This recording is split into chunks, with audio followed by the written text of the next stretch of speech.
In the south aisle of the Trinity Chapel, at Canterbury Cathedral, past the worn pilgrim steps, and beneath the soaring Gothic vaulting that has stood since the early 13th century, there is a tomb that most visitors walk toward without fully understanding what they are looking at.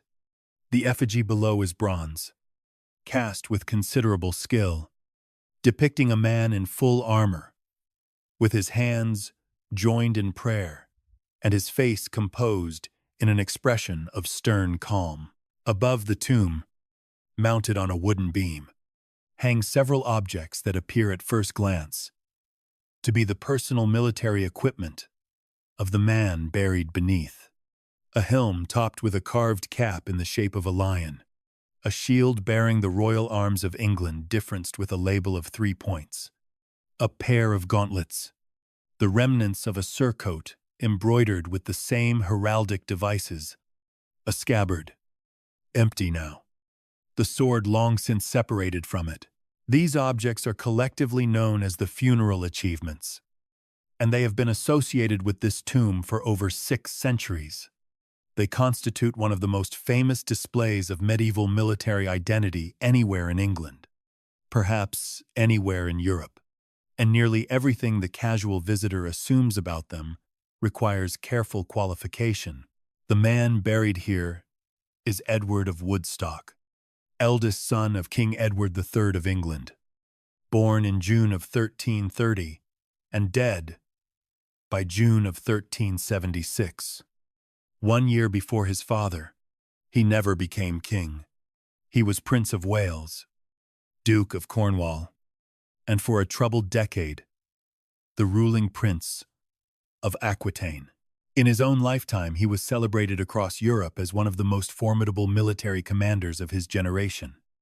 The victor of Cressy, at the age of 16, the captor of the King of France at Poitiers 10 years later, and the leader of an English intervention in the civil wars of Castile. His career was genuinely extraordinary by any standard, and his early death from a wasting illness robbed the English crown of a tested heir at a moment of profound political vulnerability. All of this is documented. All of this belongs to the historical record, but the name by which the world knows him does not. No 14th century chronicle, letter, administrative record, or literary text refers to Edward of Woodstock as the Black Prince. The epithet appears nowhere in the extensive writings of Jean Froissart, who chronicled Edward's campaigns in considerable detail and with evident admiration. It is absent from the records of the English royal chancery. It does not appear on the tomb itself or in any document associated with the funeral. The earliest known uses of the name date to the 16th century, roughly 200 years after Edward's death, and even then its origin is unclear. This means that the most recognizable element of this man's identity, the 2-word label that has defined him in popular imagination for 5 centuries, is a posthumous invention of uncertain provenance. This fact is not obscure among scholars. Historians of the 14th century have noted it for decades, but it is almost never made central to popular accounts. And this oversight matters because the name is not a minor detail. It is the organizing principle of the legend.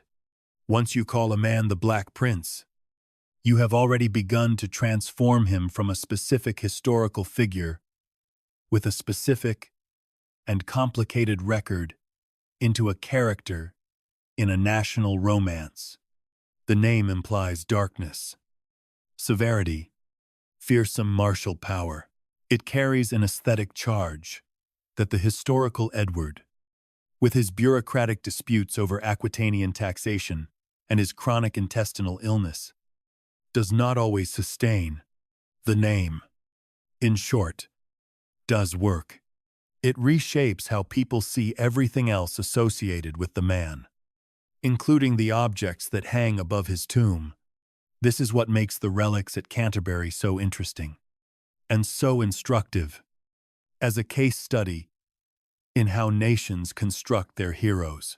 The funeral achievements are real, They have been studied, conserved, and in recent decades subjected to material analysis, but their meaning has never been stable.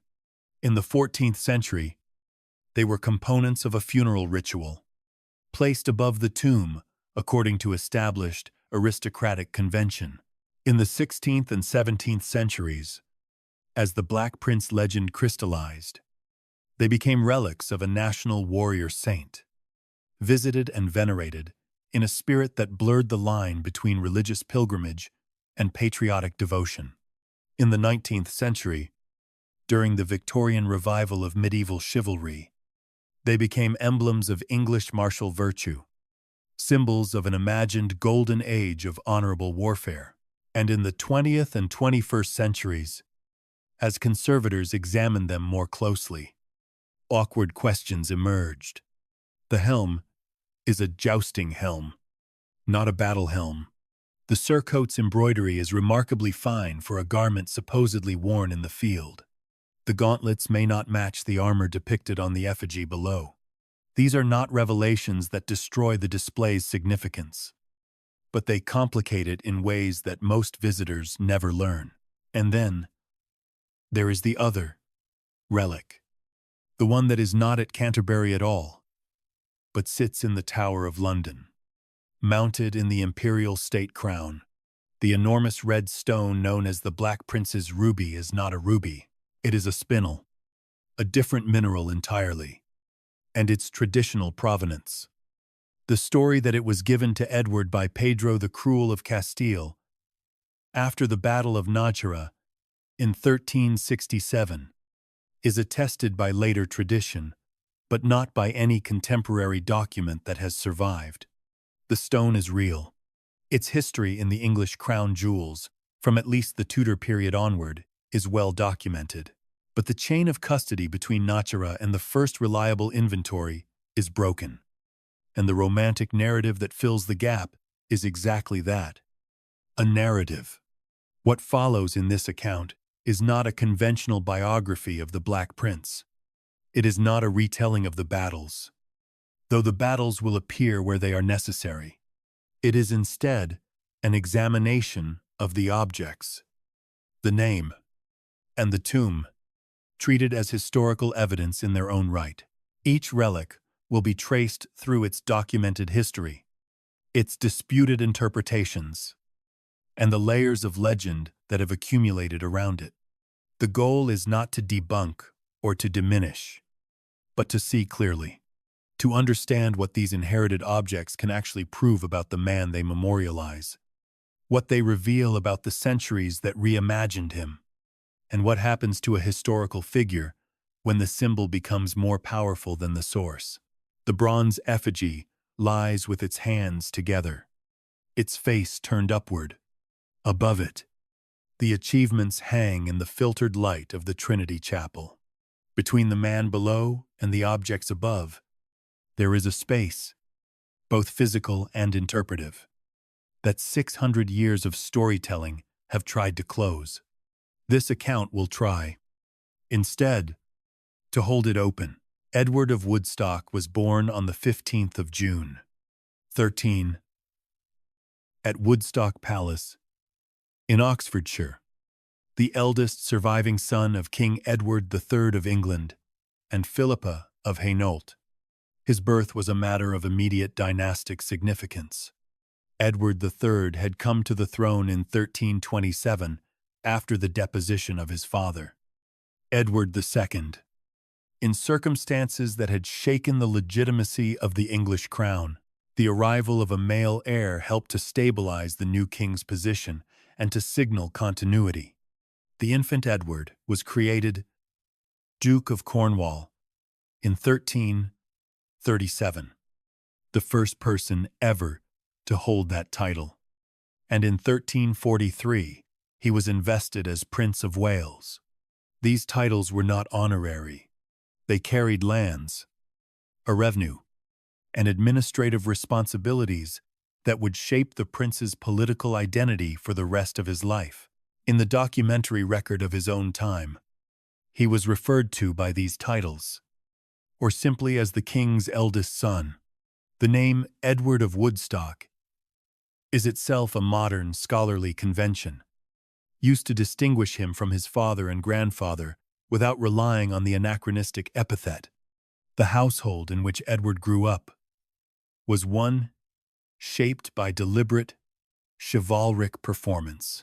Edward III was engaged in a conscious project of reviving and redefining English kingship around martial values, tournament culture, and the imagery of Arthurian legend.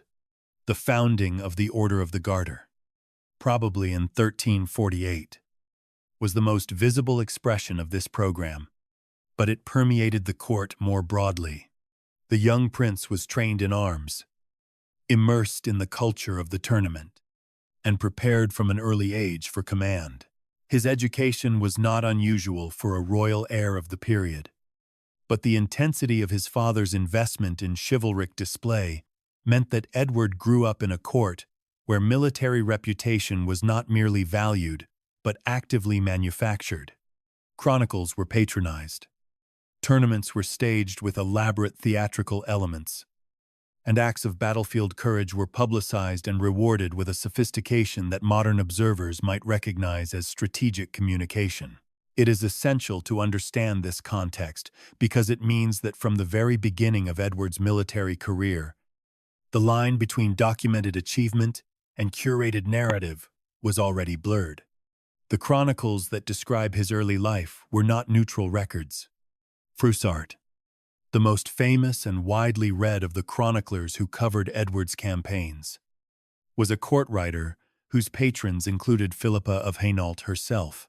Geoffrey Le Baker, another important source, wrote with openly partisan sympathies toward the English cause. The Chandos Herald, who composed a verse biography of the prince, was a member of the household of Sir John Chandos, one of Edward's closest military companions. These are not disqualifying facts. Medieval chronicles are invaluable sources, and modern historians have developed sophisticated methods for reading them critically. But they do mean that almost everything we know about Edward's early reputation comes through filters that were designed to enhance it. What these sources tell us, with reasonable consistency, is that Edward was physically active, personally courageous in battle, and invested in the performance of chivalric ideals.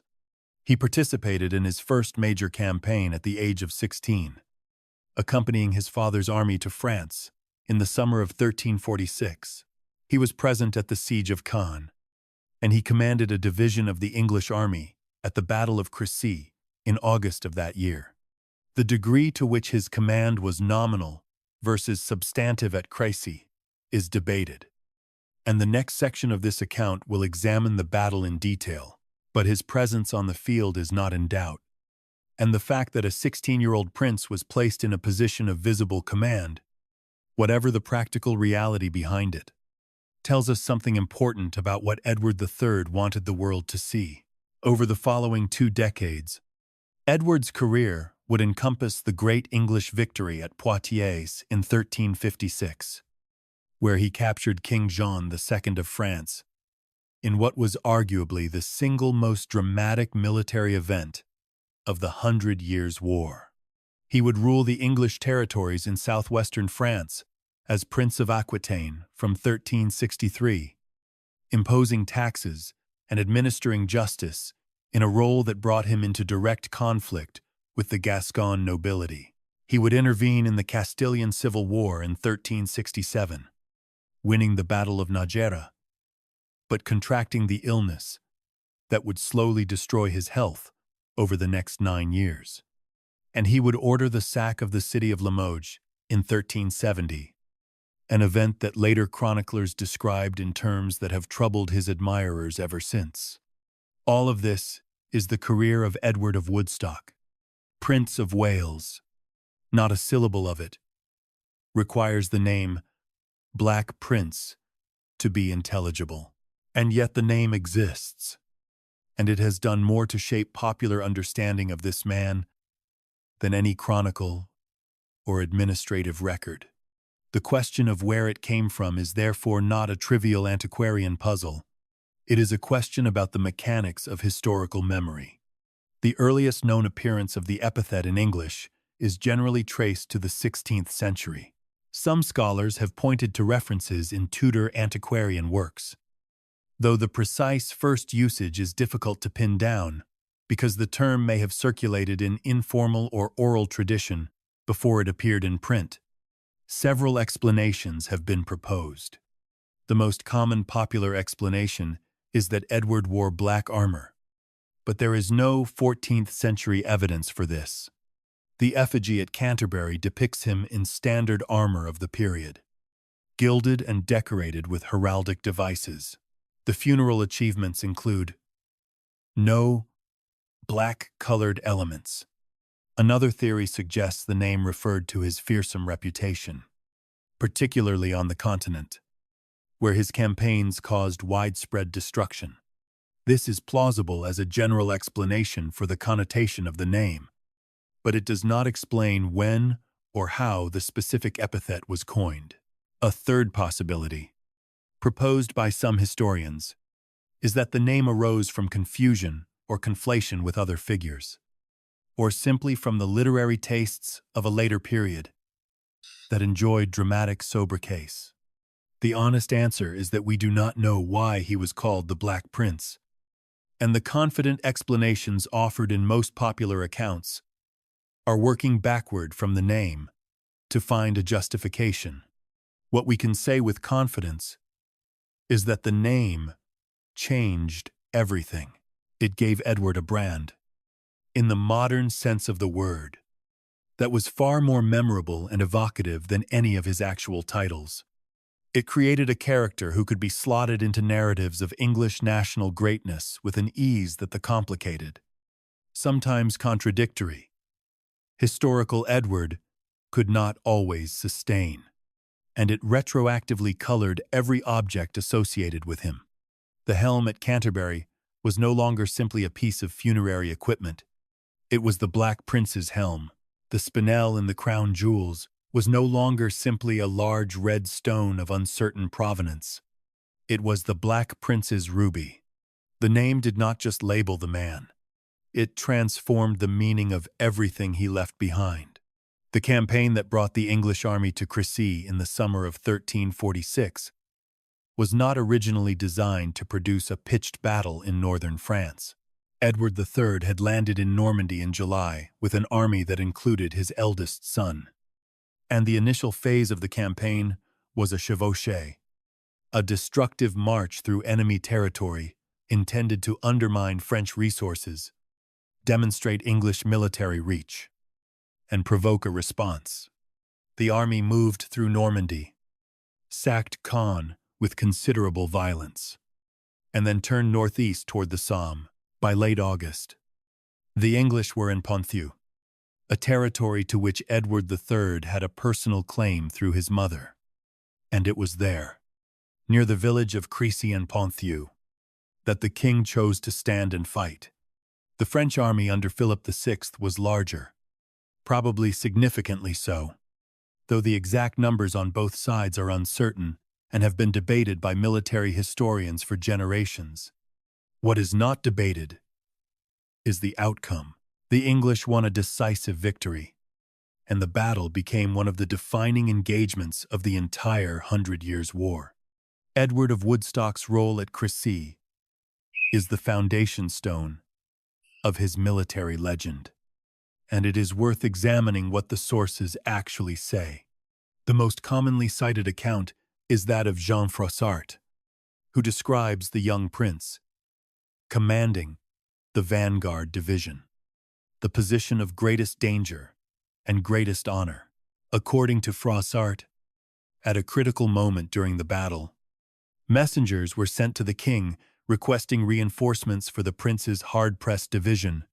Edward III reportedly asked whether his son was dead or unhorsed, and upon being told that the prince was alive and fighting, declared that the boy should be left to win his spurs. This anecdote has become one of the most famous in English military history. It appears in countless textbooks, popular histories, and documentary treatments of the battle. It is the single most important building block of the Black Prince's reputation as a warrior of extraordinary courage and precocity. But the anecdote deserves scrutiny. Froissart was not present at the battle. He was writing decades after the event, drawing on earlier accounts, oral testimony, and his own considerable literary talents. The Win His Spurs story has the polished quality of a set piece, a narrative constructed to make a specific point about both the prince's valor and the king's confidence. Geoffrey Le Baker, writing closer to the events and generally considered a more reliable source for the English perspective, provides a somewhat different account of the prince's role. In Le Baker's version, Edward fights bravely but is at one point knocked to the ground, and his standard-bearer, Richard Fitzsimon, stands over him, protectively. This detail, if accurate, suggests a more chaotic and genuinely dangerous experience than the controlled drama of Froissart's account. Other sources offer still different emphases. The point is not that the prince was not at Crécy, or that he did not fight. He was there, and he was in the thick of the fighting. The point is that the specific narrative shape of his participation, the version that entered popular memory, was crafted after the fact by writers who had both literary and political reasons to polish it. The battle itself was significant for reasons that went well beyond one young prince's performance. Cressy demonstrated the devastating effectiveness of the English longbow against mounted knights, a tactical reality that would shape European warfare for the next century. The French losses were severe, including a large number of the high nobility, and the political consequences of the defeat were profound. For Edward III, it was a vindication of his aggressive continental strategy. For the English army, it was a confidence-building triumph that would be followed by the siege and capture of Calais. And for the young prince, it was the beginning of a reputation that would grow steadily over the next decade. One element of the Crécy legend that deserves particular attention is the story of the ostrich feather badge and the motto, Ich diene, meaning I serve in German.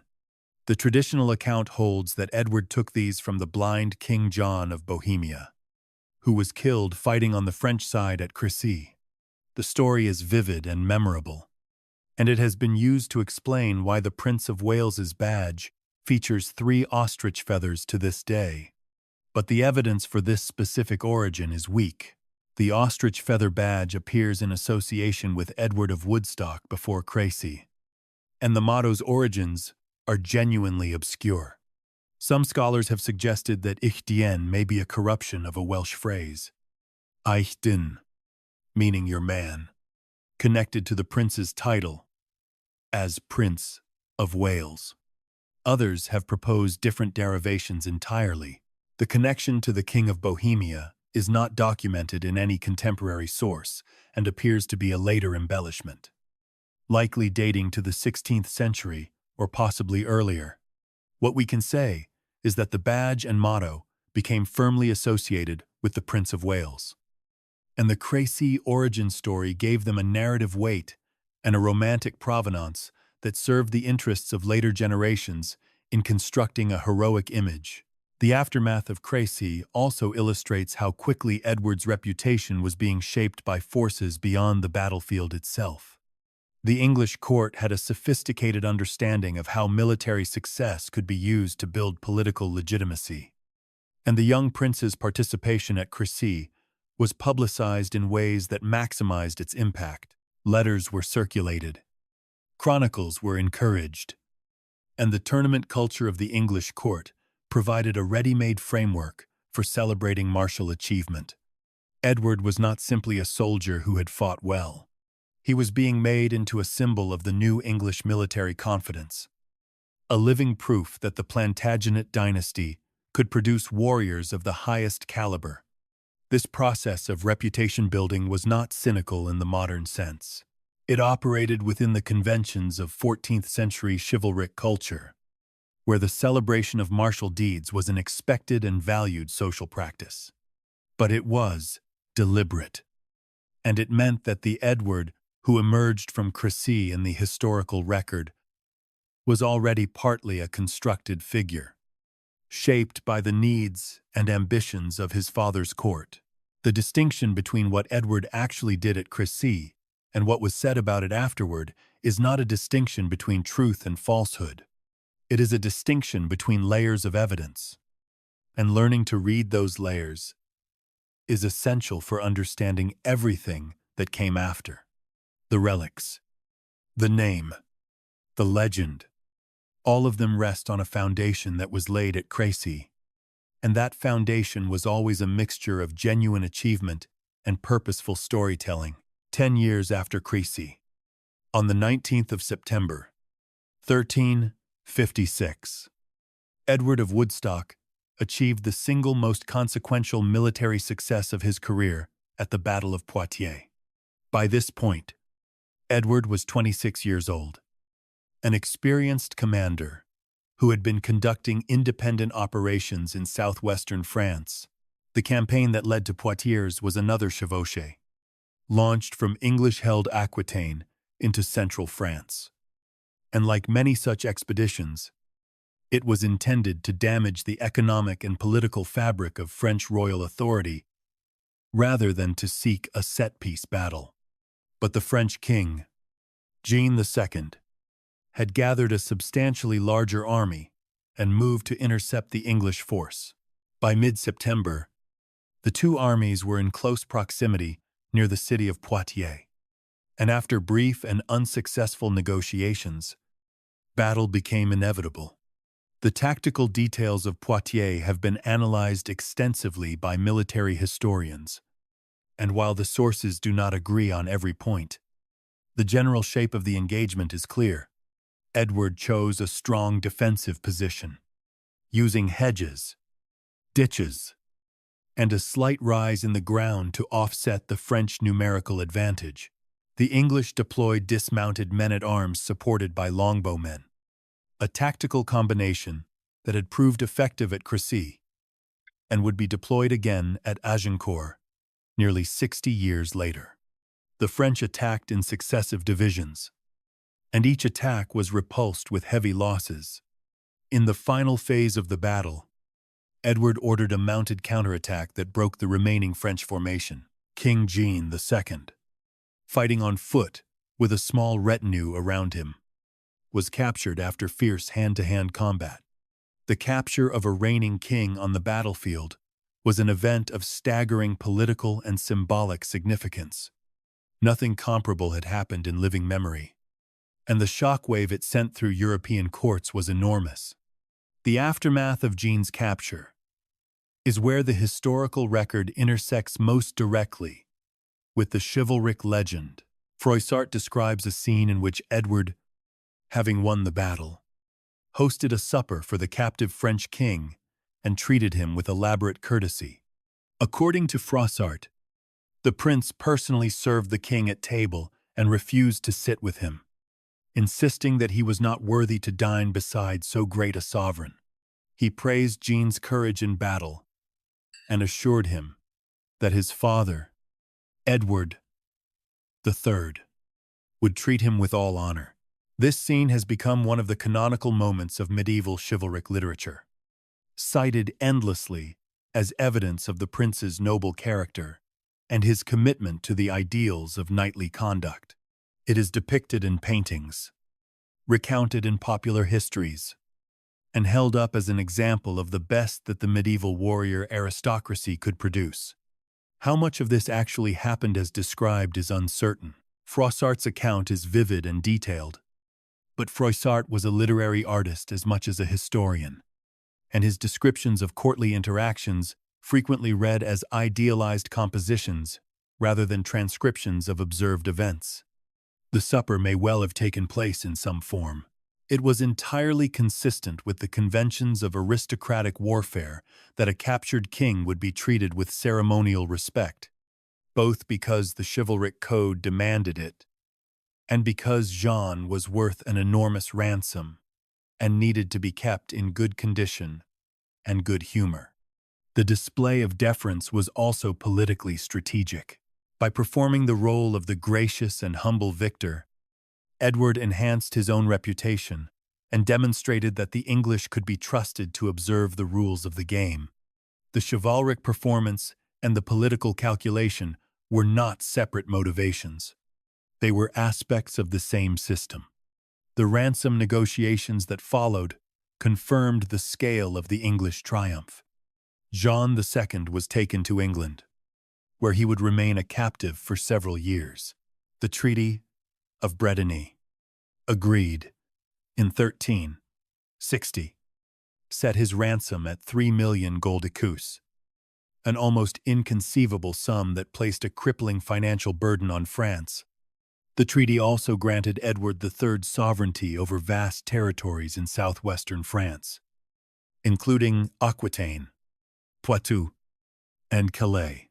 These terms represented the high-water mark of English ambitions in France during the entire Hundred Years' War, and they were achieved in large part because of what Edward of Woodstock had accomplished at Poitiers.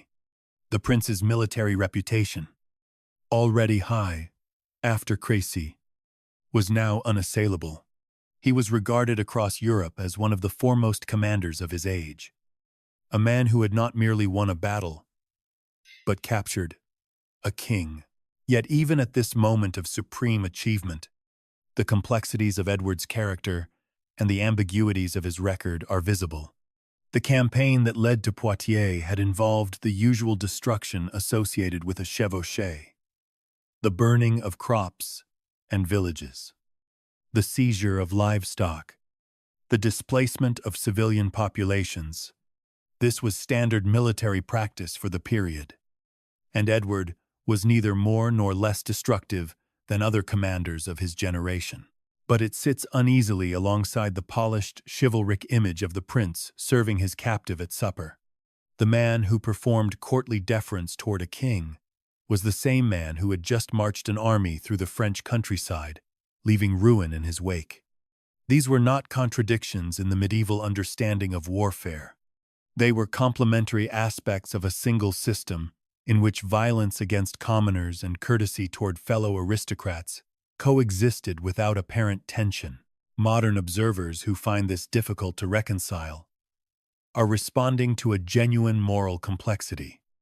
But it is a complexity that belongs to the culture as a whole, not uniquely to Edward. Poitiers cemented the prince's European fame and made him, alongside his father, the most celebrated English military figure of the 14th century. It also generated the narrative material, the dramatic capture, the gracious supper, the enormous ransom that later generations would weave into the Black Prince legend. The supper scene in particular would become a touchstone, endlessly cited as proof that the Black Prince embodied the highest ideals of chivalry. That Froissart may have crafted or embellished the scene for literary effect did not diminish its power. If anything, the literary polish made it more useful as a foundation for myth. A well-told story, once established, has a durability that raw historical data often lacks. The capture of Jean II was real. The battle was real. The prince's role in it was substantial and well documented. But between the event and the legend, there was always a space where interpretation, literary convention, and political need did their work. By the time Edward left the battlefield at Poitiers, his actual achievement had already begun its transformation into something larger, smoother, and more symbolically useful than the chaotic and bloody reality of a medieval battle could ever have been on its own.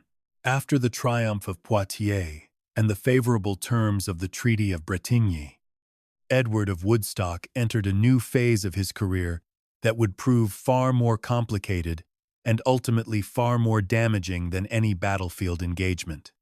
In 1363, his father granted him the Principality of Aquitaine, the vast English-held territory in southwestern France, and Edward took up residence in Bordeaux with his wife, Joan of Kent, whom he had married in 1361. As Prince of Aquitaine, Edward was expected to govern a large and fractious territory, manage its finances, maintain its defenses, and keep its nobility loyal to the English crown. He was, in effect, a viceroy, and the role demanded administrative and diplomatic skills that were quite different from the military talents that had made his reputation. The historical record of Edward's rule in Aquitaine is mixed. He maintained a lavish court at Bordeaux, held tournaments, patronized artists and writers, and attempted to project an image of princely magnificence that would impress his Gascon subjects. But the principality was expensive to maintain, and the costs of the English military establishment in southwestern France were substantial. To meet these costs, Edward imposed a hearth tax known as the feuage. In 1368, this tax provoked fierce resistance from the Gascon nobility, several of whom appealed to the French king, Charles V. For redress, Charles, who had been looking for an opportunity to challenge the English position in France, accepted the appeals and summoned Edward to appear before the Parlement de Paris. Edward's famous response, that he would come to Paris with 60,000 men, may be apocryphal, but the political rupture was real. The Gascon appeals and the French king's intervention effectively reopened the war and undid many of the gains that the Treaty of Bretigny had secured. It was during this turbulent period that the most famous of the relics associated with the Black Prince, the stone known as the Black Prince's ruby, entered the story. In 1367, Pedro I of Castile, known to his enemies as Pedro the Cruel, and to his supporters as Pedro the Just, was engaged in a civil war against his illegitimate half-brother, Enrique of Trastamara. Pedro appealed to Edward for military assistance, and the prince agreed, leading an English and Gascon army across the Pyrenees into Spain. The resulting Battle of Nájera, fought on the 3rd of April, 1367, was a decisive English victory. Enrique's forces were routed, and Pedro was temporarily restored to his throne. According to later tradition, it was at Nájera, or in its aftermath, that Pedro gave Edward a magnificent red stone, the gem that would become known as the Black Prince's ruby. The story is one of the most frequently repeated anecdotes in the history of the English crown jewels, and it has a satisfying narrative shape.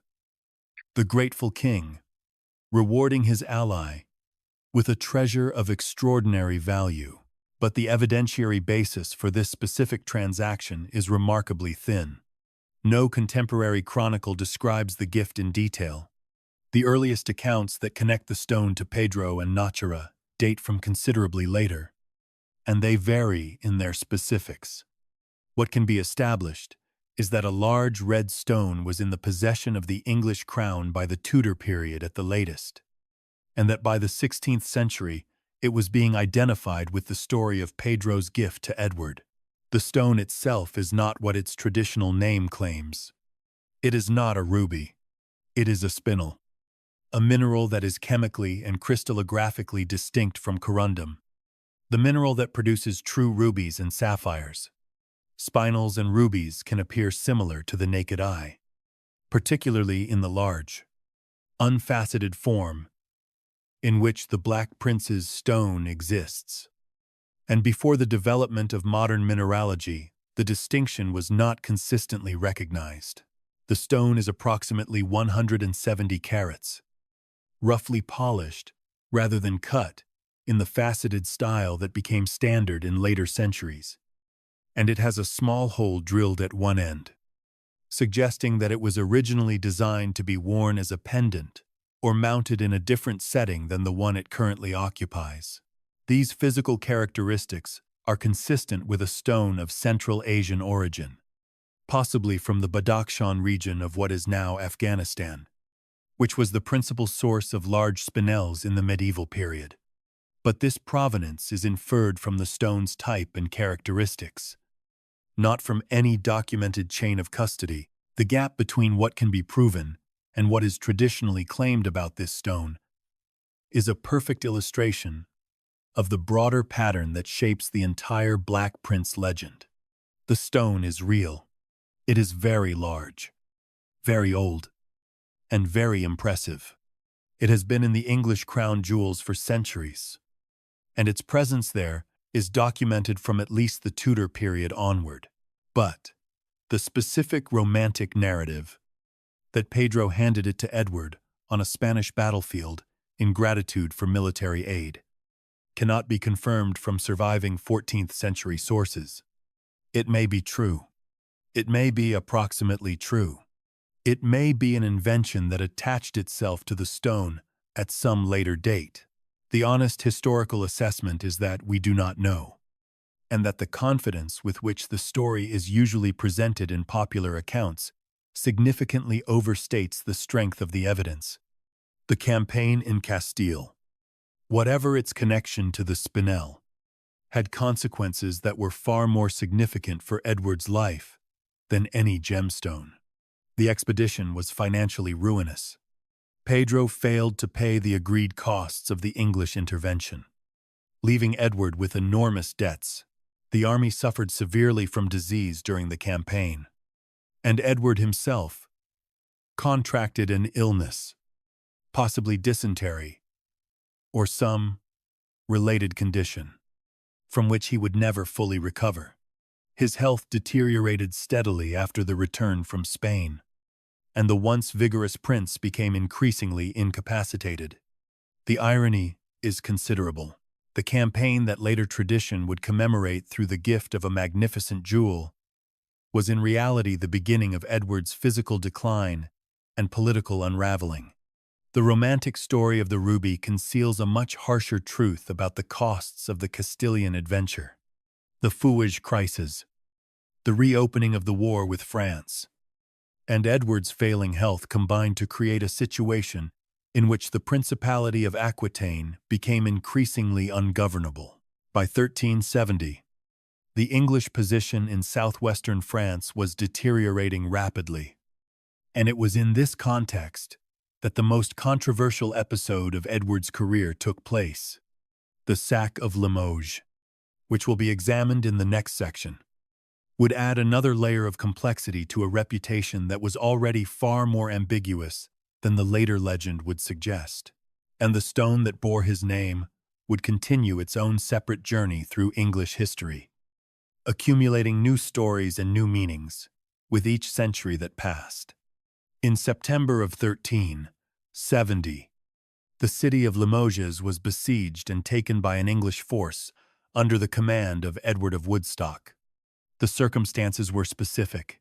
The Bishop of Limoges, Jean de Cross, had been a trusted associate of the prince during his rule in Aquitaine. But in the rapidly shifting political landscape of the late 1360s, the bishop had switched his allegiance to the French crown.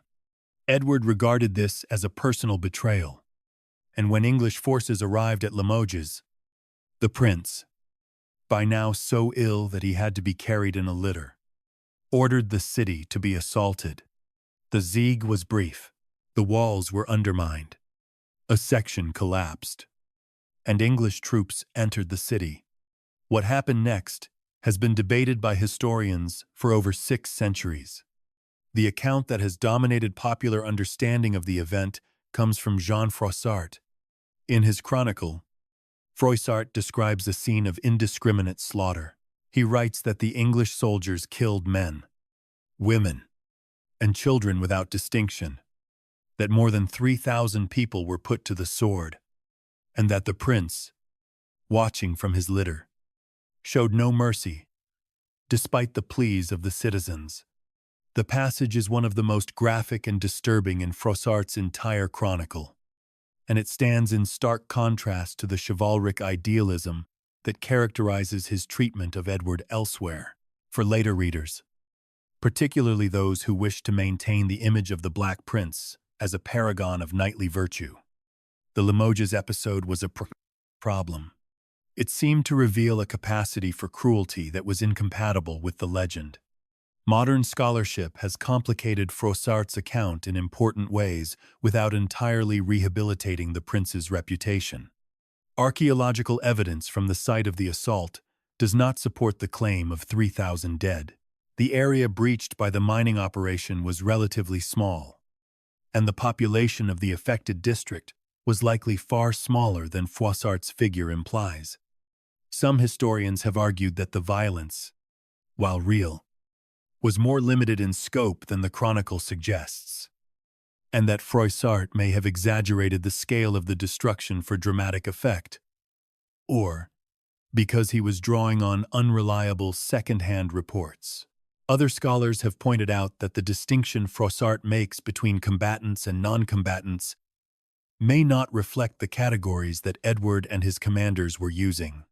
In the conventions of medieval siege warfare, a city that refused to surrender after its walls were breached forfeited the protection usually accorded to civilians.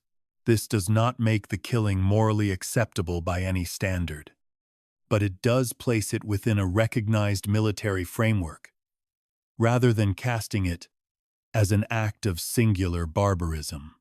There is also the question of what was actually being punished. Edward's fury was directed not at Limoges in general, but specifically at the bishop and those who had facilitated the city's defection to the French. The prince's anger was political and personal, rooted in his understanding of the obligations of lordship and the consequences of what he perceived as treachery. This does not excuse the violence against civilians, but it does suggest that the event was driven by a specific political logic rather than by random cruelty. The bishop himself was captured and survived, eventually returning to his ecclesiastical career. The contrast between his survival and the deaths of ordinary citizens is itself revealing of the priorities of the medieval aristocratic world. The significance of Limoges for the Black Prince legend lies not only in what happened, but in how subsequent generations handled the episode. Throughout the 16th, 17th, and 18th centuries, as the legend of the Black Prince was being consolidated, Limoges was either minimized, explained away, or simply omitted from popular accounts.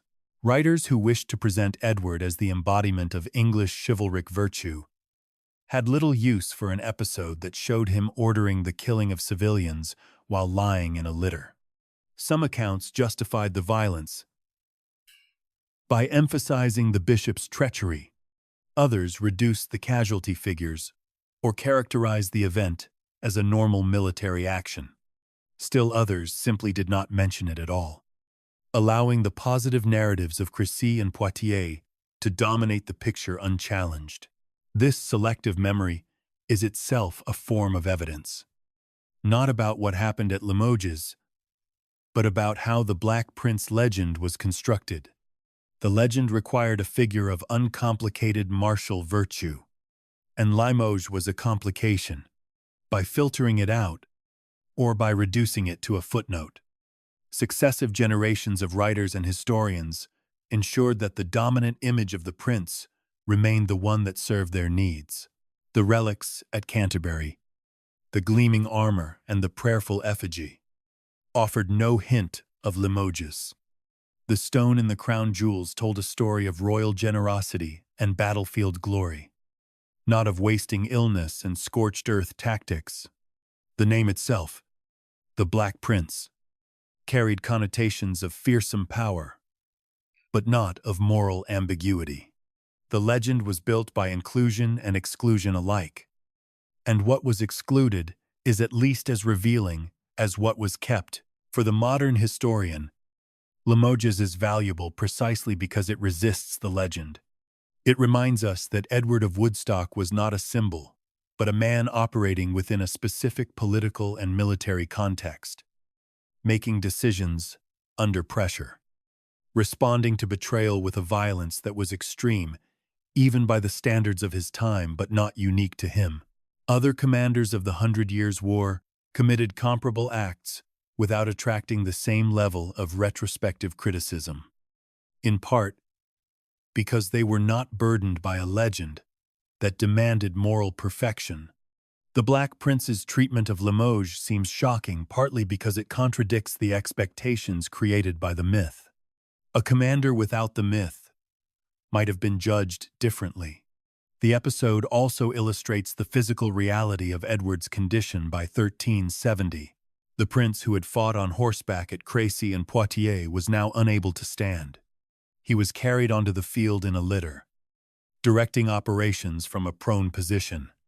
The illness he had contracted in Spain had progressively destroyed his ability to function as a military commander, and the Limoges campaign was one of the last active operations he would undertake. Within a year, he had returned to England, effectively retired from military life, and the remaining 6 years of his existence would be marked by declining health, political frustration, and increasing marginalization. The vibrant warrior of the legend was by this point a dying man, and the gap between the symbolic figure and the physical reality had become unbridgeable. The relics at Canterbury, when they were eventually installed above his tomb, would depict the idealized warrior, not the emaciated invalid. This, too, is a form of selective memory, written not in chronicles, but in bronze and steel. Edward of Woodstock returned to England from Aquitaine in January of 1371, and he would never leave the country again. His health had deteriorated to the point where he could no longer govern his principality, let alone lead armies in the field. The administrative apparatus he had built in Aquitaine was unraveling. The Gascon nobility were in open revolt against English authority, and the French, under Charles V, were systematically recapturing the territories that Edward III had gained through the Treaty of Bretigny. The prince, who had captured a king at Poitiers, was now watching the consequences of that victory dissolve. Whatever personal frustration Edward felt during these years, the documentary record gives us only glimpses. He participated intermittently in English political life, appearing at Parliament and involving himself in the factional disputes that were beginning to fracture the English court. But his physical condition made sustained engagement impossible, and by the mid-1370s, he was largely confined to his residences. The political context of Edward's final years is important for understanding the significance of his death and the meaning that would later be attached to his tomb. The English government in the early 1370s was dominated by a struggle between different factions at court. Edward III, now in his 60s, and increasingly under the influence of his mistress, Alice Perrers, was losing his grip on governance. John of Gaunt, Duke of Lancaster and Edward of Woodstock's younger brother, was emerging as the most powerful figure in the realm, a development that alarmed many of the established nobility and the commons in Parliament. Edward of Woodstock, despite his illness, was seen by some factions as a counterweight to Gaunt's ambitions, and the prince's occasional interventions in political disputes carried weight precisely because of his military reputation and his status as heir to the throne. The most significant of these interventions came during the Good Parliament of 1376, which met in the spring of that year and launched an unprecedented series of attacks on corruption and misgovernance. The Commons impeached several of the king's ministers and courtiers, including Alice Perrers, and Edward of Woodstock was broadly supportive of these efforts, or at least was perceived to be. The prince's association with the reforming agenda of the Good Parliament enhanced his reputation as a figure of integrity, someone who stood for good governance against the self-interest of courtiers and royal favorites. Whether this reputation was entirely deserved is another question. Edward was a political actor with his own interests, and his support for the good Parliament was consistent with his rivalry with John of Gaunt, as much as with any abstract commitment to reform. But the perception mattered, and it would feed into the posthumous legend. Edward died on the 8th of June, 1376, at Westminster. He was 45 years old. The cause of death was almost certainly related to the chronic illness he had contracted in Spain 9 years earlier, though the precise medical nature of that illness remains debated. Contemporary sources describe symptoms that are broadly consistent with dysentery or a related gastrointestinal condition. But retrospective diagnosis from medieval descriptions is inherently unreliable, and several alternative possibilities have been proposed by medical historians. What is clear is that Edward's death was not sudden. It was the culmination of a long and debilitating decline that had progressively reduced one of Europe's most celebrated warriors to an invalid. The dynastic consequences of Edward's death were immediate and profound. His father, Edward III, survived him by just over a year, dying in June of 1377. The throne passed not to any of Edward III's surviving adult sons, but to Edward of Woodstock's own son, Richard of Bordeaux, who became King Richard II at the age of 10. Richard's minority created a power vacuum that was filled, uneasily, by a series of regency councils dominated by his uncles, particularly John of Gaunt. The political instability of Richard's reign, which would eventually culminate in his deposition by Henry Bolingbroke in 1399, was a direct consequence of Edward of Woodstock's premature death. Had the prince survived to become king, the entire trajectory of late 14th century English history might have been different. This is counterfactual speculation, of course, but it is worth noting because the sense of lost possibility of a king England never had would become an important element of the Black Prince's posthumous appeal. Edward's will, drawn up before his death, contained specific instructions for his burial.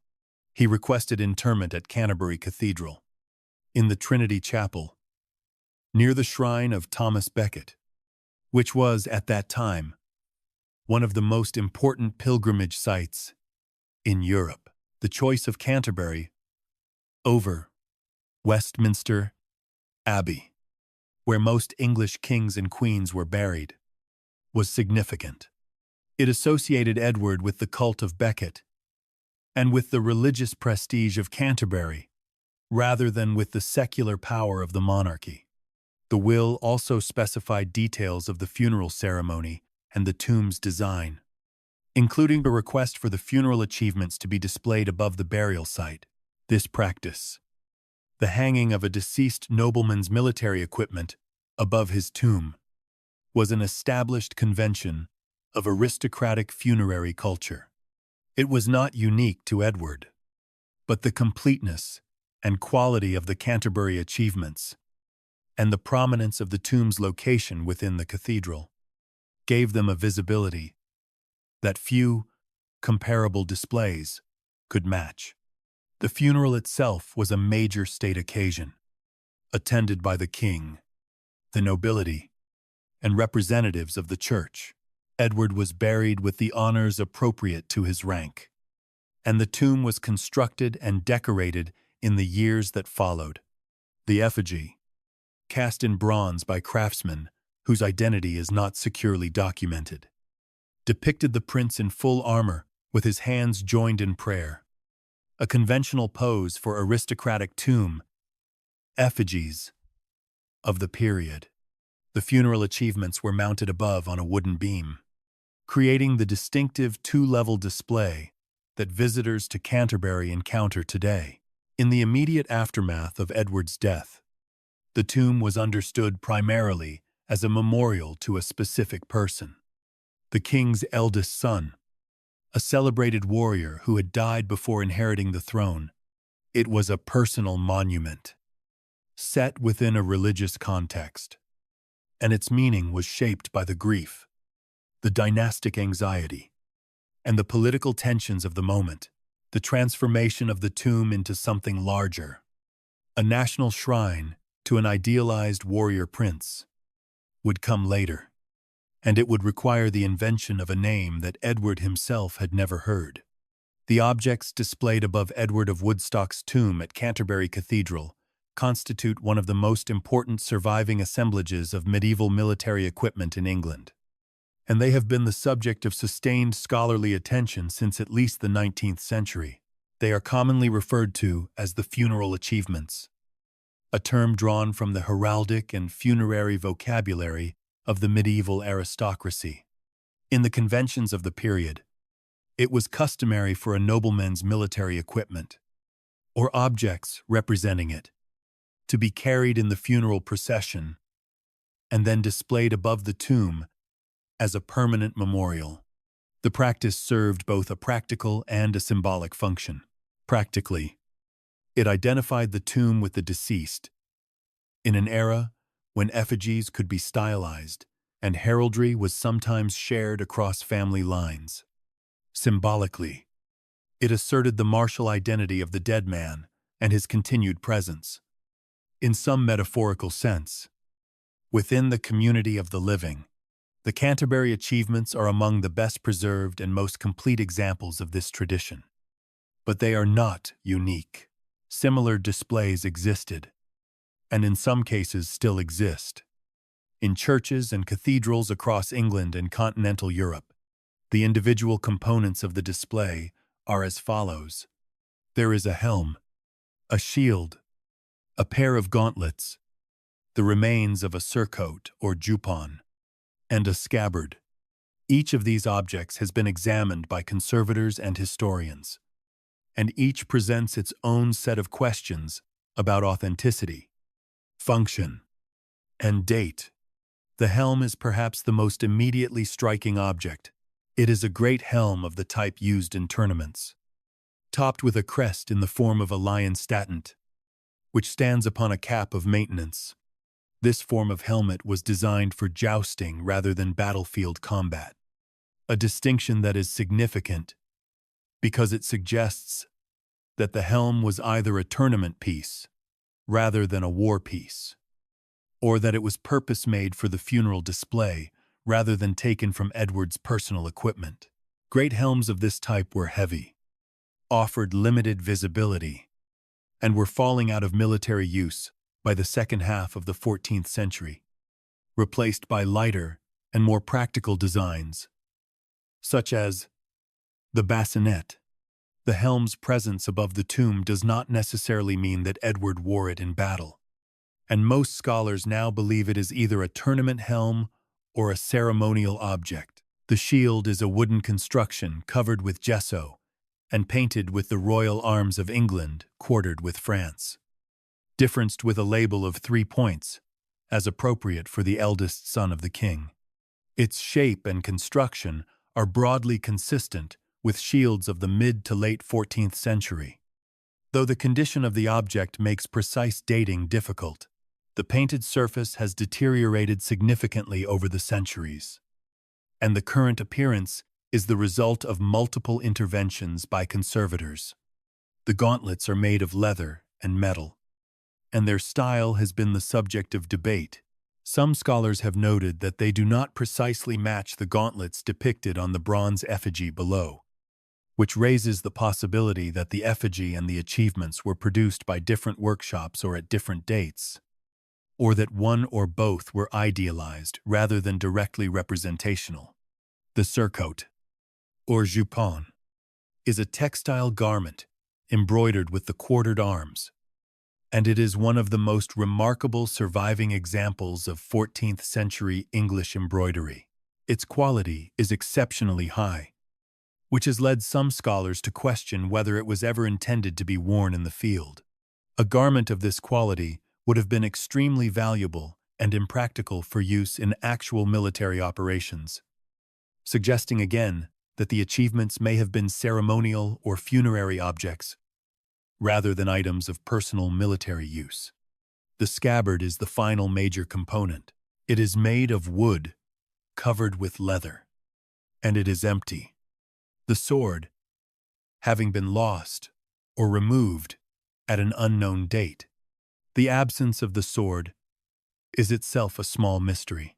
Swords were among the most symbolically charged objects in medieval aristocratic culture, and the loss of this one from an otherwise remarkably complete assemblage is notable, whether it was removed deliberately, stolen, lost during one of the periods of political upheaval in English history, or simply deteriorated beyond recognition, is not known. Inventories and descriptions of the tomb from various periods do not consistently mention a sword, making it difficult to determine when it disappeared. The conservation history of the achievements is a story in its own right.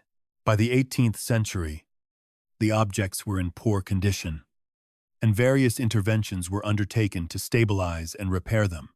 In the 20th century, more systematic conservation efforts were mounted, and the original objects were eventually removed from display and placed in controlled storage conditions to prevent further deterioration.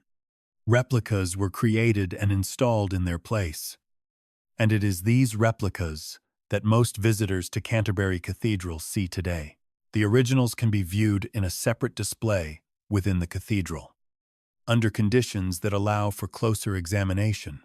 This transition from originals to replicas is itself a small parable about the relationship between relics and their meaning. The replicas serve the same symbolic function that the originals served, identifying the tomb and asserting the martial identity of the deceased. But they are copies, manufactured objects, standing in for objects whose authenticity is itself uncertain. Modern materials analysis has added another layer to the discussion.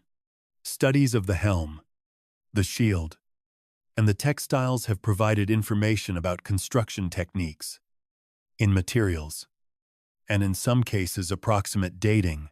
These analyses have generally confirmed that the objects are consistent with 14th century production, but they have not resolved the question of whether they were Edward's personal possessions or purpose-made funeral items. The distinction matters because it affects what the objects can tell us about the historical Edward, as opposed to the memorial Edward. If the achievements are his actual equipment, they are direct physical evidence of his material life. If they are ceremonial objects, they are evidence of how his contemporaries wished to remember and represent him. Both are historically valuable, but they answer different questions. The achievements have also functioned as objects of quasi-religious veneration at various points in their history. During the centuries when Canterbury Cathedral remained one of the great pilgrimage centers of Europe, visitors to the shrine of Thomas Becket would also have encountered the Black Prince's tomb and its display of martial equipment. The proximity of the two sites, the saint's shrine and the warrior's memorial, created associations that reinforced both. The prince's tomb benefited from the sacred aura of its location, and the achievements, bathed in the filtered light of the Trinity Chapel windows, acquired a dignity and a resonance that they would not have possessed in a less charged setting. This environmental context is part of their meaning, and it cannot be separated from any assessment of their historical significance. The bronze effigy of Edward of Woodstock at Canterbury Cathedral is one of the finest surviving examples of English medieval funerary sculpture, and it repays careful examination as both an artistic achievement and a political document. The figure lies on its back, on a raised tomb chest of Purbeck marble, dressed in full plate armor of a style consistent with the late 14th century. The hands are joined in prayer, the conventional pose for an aristocratic tomb effigy of this period, and the face is composed in an expression of idealized calm.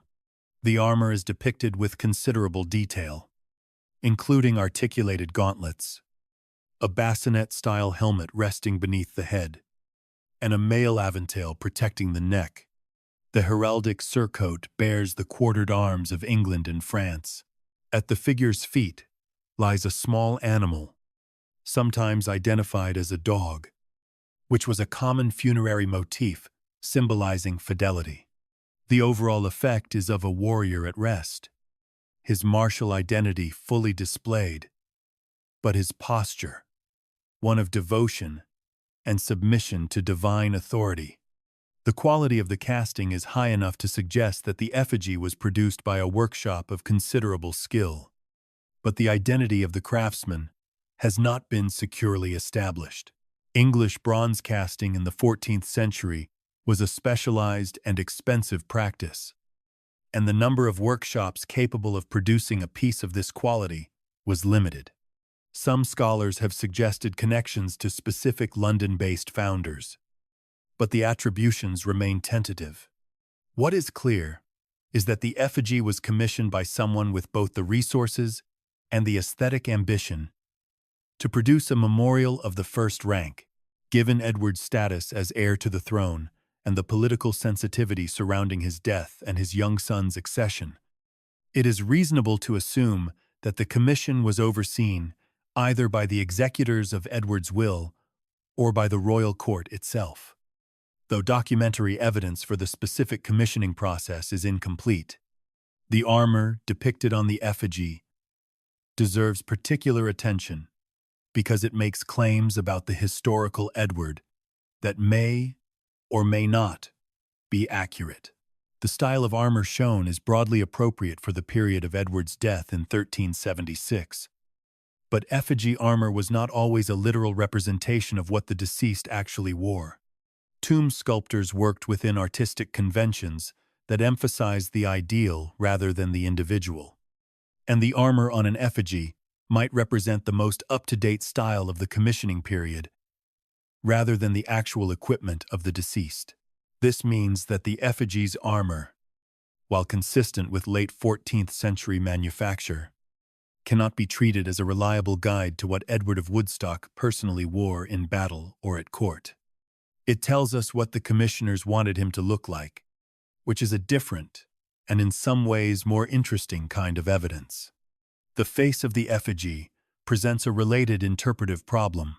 Medieval tomb effigies were sometimes described as portrait likenesses, but the concept of portraiture in this period was very different from the modern understanding. A tomb face was expected to convey the social rank, the dignity, and the spiritual state of the deceased, rather than to reproduce their individual physical features. The face on Edward's effigy is handsome, and serene. It does not show the ravages of the illness that dominated the last decade of his life. It does not depict a 45-year-old man weakened by chronic disease. It shows an idealized warrior prince in the prime of his powers, an image that the commissioners clearly preferred to the reality of Edward's physical condition at the time of his death. This idealization is entirely consistent with the conventions of the period, and it would be anachronistic to criticize the effigy for its lack of realism. But it is worth noting because the effigy has become one of the primary visual representations of the Black Prince, and its serene perfection has contributed powerfully to the mythologized image that later centuries would construct. The heraldic program of the tomb is also significant. The quartered arms of England and France, displayed prominently on the surcoat and on the tomb chest itself, assert Edward's royal identity and his claim to the French crown. This was not merely decorative, it was a political statement, particularly relevant in the context of the late 1370s, when the English position in France was deteriorating and the legitimacy of the dual monarchy was under challenge. The tomb, placed in one of the most prestigious locations in English religious life, served as a permanent reminder that the man buried there was not simply a nobleman, but a royal prince with a claim to 2 kingdoms. The decision to display the French arms alongside the English was a deliberate assertion of Plantagenet ambitions, and it would have been read as such by contemporary visitors. The effigy also participates in a broader visual tradition that connected military prowess with religious devotion. The joined hands, the closed eyes, the supine position all evoke the moment of death and the soul's passage to divine judgment. The armor, by contrast, evokes the life of action, command, and worldly achievement. The combination of the two registers, the martial and the devotional, was a standard feature of aristocratic tomb design, but it carried a particular resonance in Edward's case because his military career was so exceptional. The effigy asserts that this man was both a great warrior and a faithful Christian, that his earthly triumphs were sanctioned by heaven, and that his death, though premature, was the proper conclusion to a life lived in service to God and King. These are claims, not facts, and they are made by the object itself. In the visual language of 14th century funerary art, reading them as claims rather than as neutral descriptions is essential for understanding what the tomb is actually doing. The effigy has endured remarkably well over 6 centuries, though it has suffered some damage and alteration. The original gilding has largely worn away, and the bronze surface now presents a dark patina that was not part of the original appearance. When first installed, the effigy would have gleamed with gold, a visual statement of magnificence that has been lost to time. The current appearance, dark and somber, ironically contributes to the Black Prince mythology by making the figure look appropriately grave and martial. The patina has become part of the legend, an accidental contribution to the aesthetic of the name that Edward never bore. Modern conservation has stabilized the effigy, and it remains in situ on the original tomb chest, one of the few medieval bronze effigies in England that has not been moved or significantly altered from its original position. Between the effigy below and the achievements above, the tomb creates a layered visual experience that visitors absorb as a unified statement. But each layer was made at a different time, by different hands, for purposes that may not have been identical. The effigy speaks of idealized piety and martial perfection. The achievements speak of specific military identity and aristocratic funerary custom. Together, they have been read as a coherent portrait of a single man. But they are more accurately understood as a composite, an assemblage of claims and conventions that subsequent centuries would unify into a legend. The process by which Edward of Woodstock became the Black Prince is one of the most instructive examples in English history of how a posthumous identity can be imposed on a historical figure and eventually displace the documented record. The transformation did not happen overnight. It unfolded across approximately 2 centuries, driven not by any single decision, but by the cumulative effect of literary convention, antiquarian interest, political need, and the sheer memorability of a striking name. Understanding when and how this happened is essential for interpreting every other element of the legend. Because the name is not merely a label, it is a lens through which everything associated with Edward, the relics, the battles, the tomb, has been viewed and distorted since the 16th century. The earliest known appearances of the epithet Black Prince in written English date to the Tudor period, roughly the late 1500s. The precise first use is difficult to identify because the name may have circulated in oral tradition or in texts that have not survived before it appeared in printed or manuscript sources that we can now examine.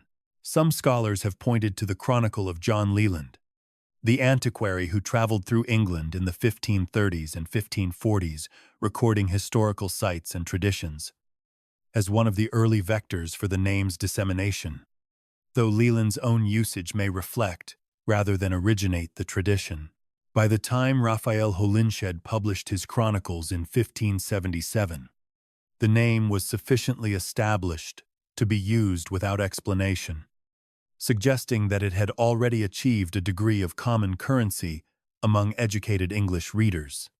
The origin of the name itself remains genuinely uncertain, and the various explanations that have been proposed over the centuries tell us more about the assumptions of the proposers than about the actual genesis of the epithet.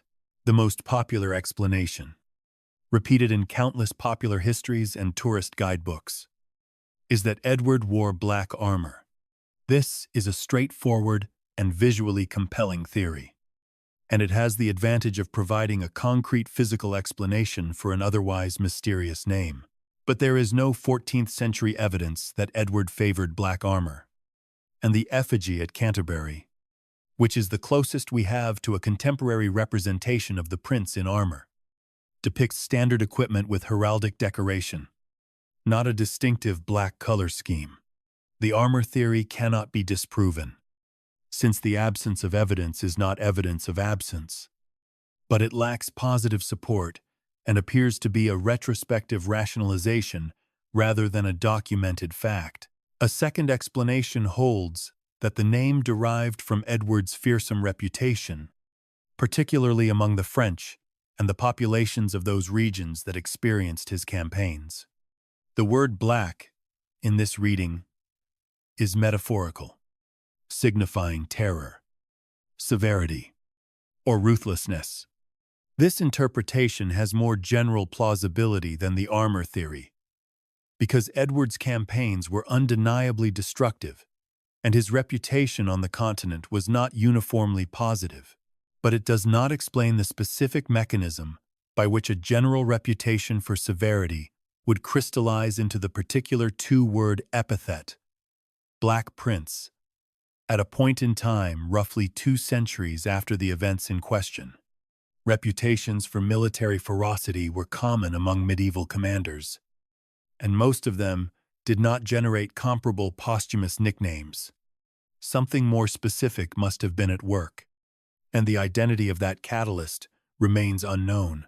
A third possibility, which has received less attention in popular accounts, but which some scholars find suggestive, is that the name arose from literary or antiquarian convention rather than from any direct historical memory. The Tudor and early Stuart periods saw an enormous growth of interest in English medieval history, driven in part by the need to construct a usable national past. In the wake of the Reformation and the break with Rome, medieval English kings and princes were being rediscovered, reinterpreted, and in some cases reinvented by writers who brought their own literary tastes and political agendas to the material. The name Black Prince has a romantic and dramatic quality that is consistent with the literary sensibilities of the 16th century, and it is possible that it was coined or popularized by a writer or writers who found Edward of Woodstock insufficiently memorable for their narrative purposes.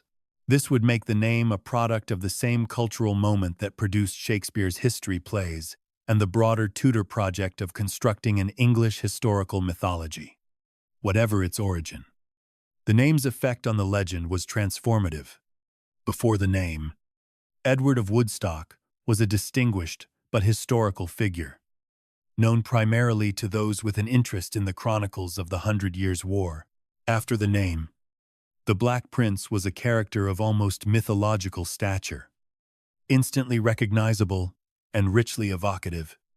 The name brought with it an entire aesthetic, a cluster of associations involving darkness, martial power, chivalric glamour, and a hint of menace that made the figure far more compelling as a cultural icon than the documented historical Edward could ever have been on his own.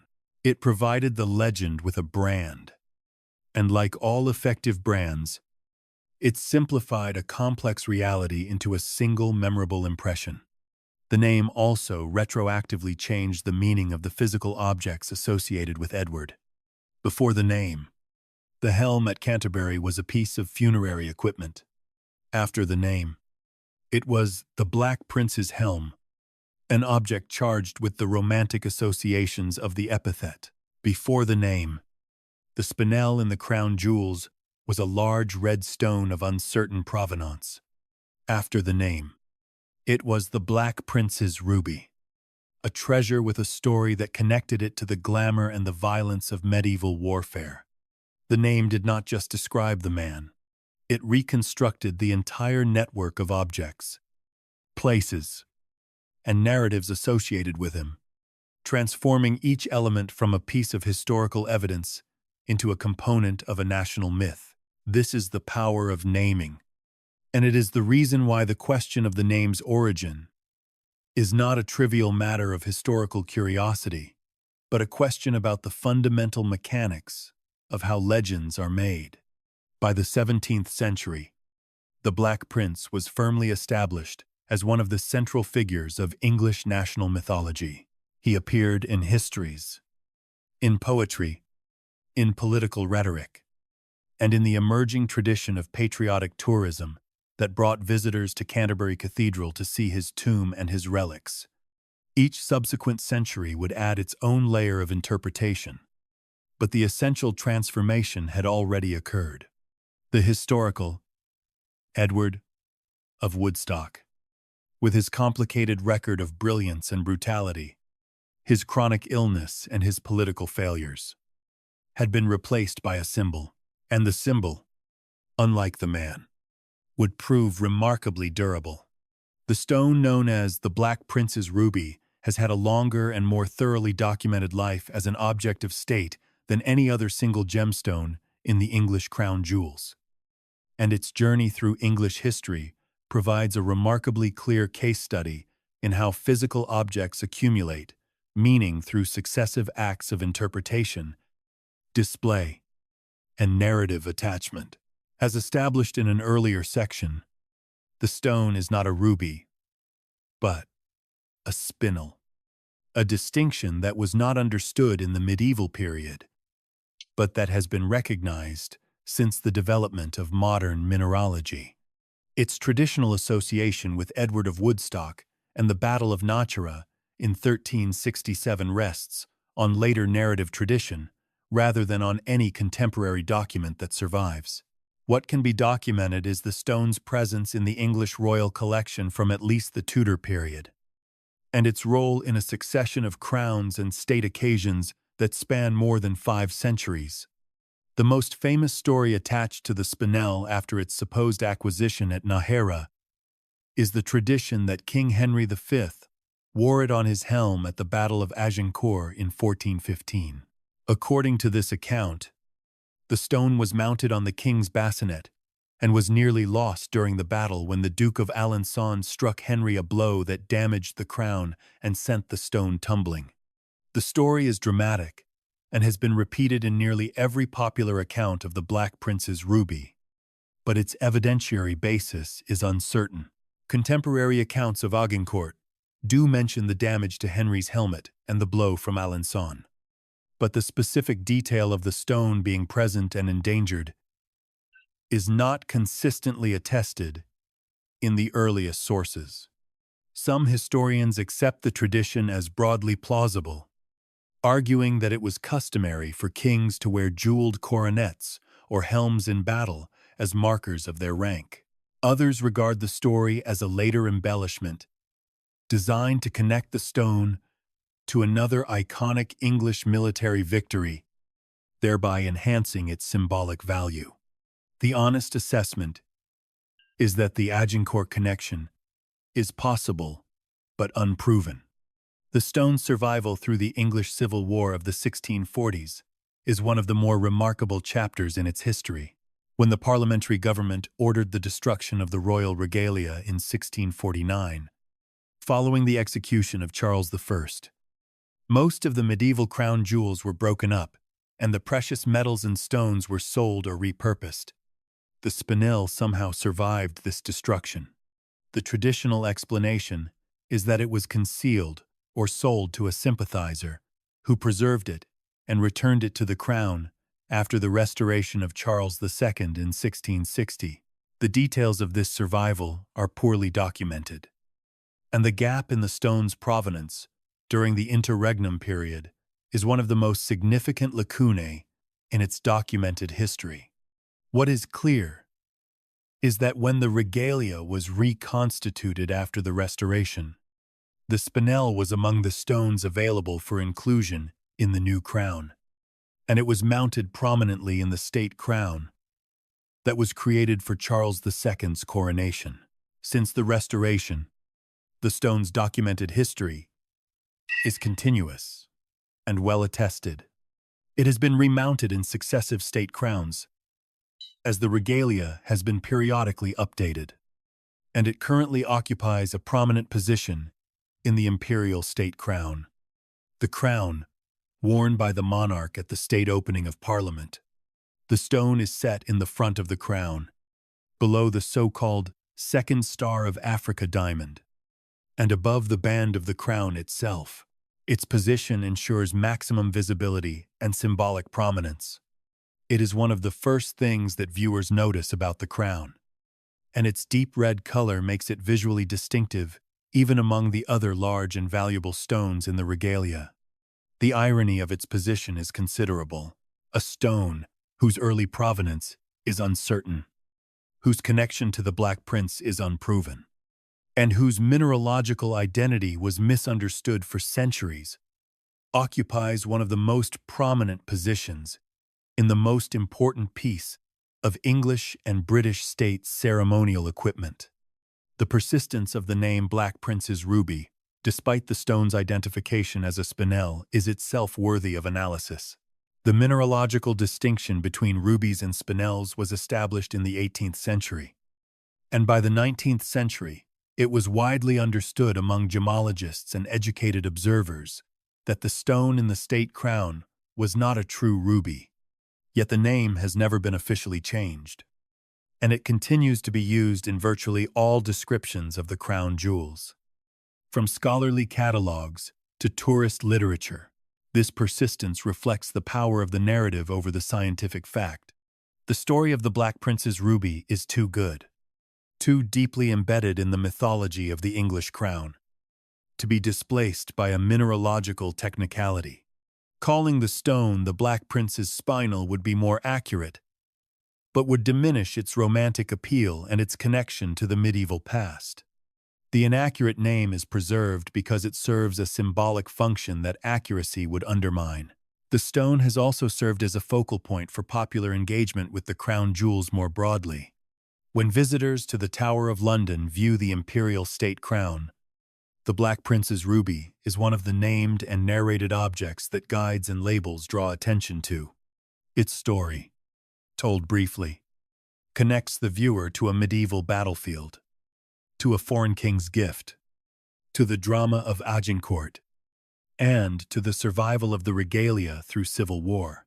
Each of these narrative links may be uncertain or embellished, but together they create a chain of association that makes the stone seem like a living thread, connecting the medieval past to the present monarchy. This is precisely the function that the stone has been made to serve, and it performs this function effectively regardless of whether its traditional provenance is historically accurate. The journey of the spinel from its unknown point of origin, probably in Central Asia, through the courts of the medieval Mediterranean world, into the English royal collection, through the destruction of the regalia, and back again, and finally into its current position in the Imperial State Crown, is a story that spans at least 7 centuries and possibly longer.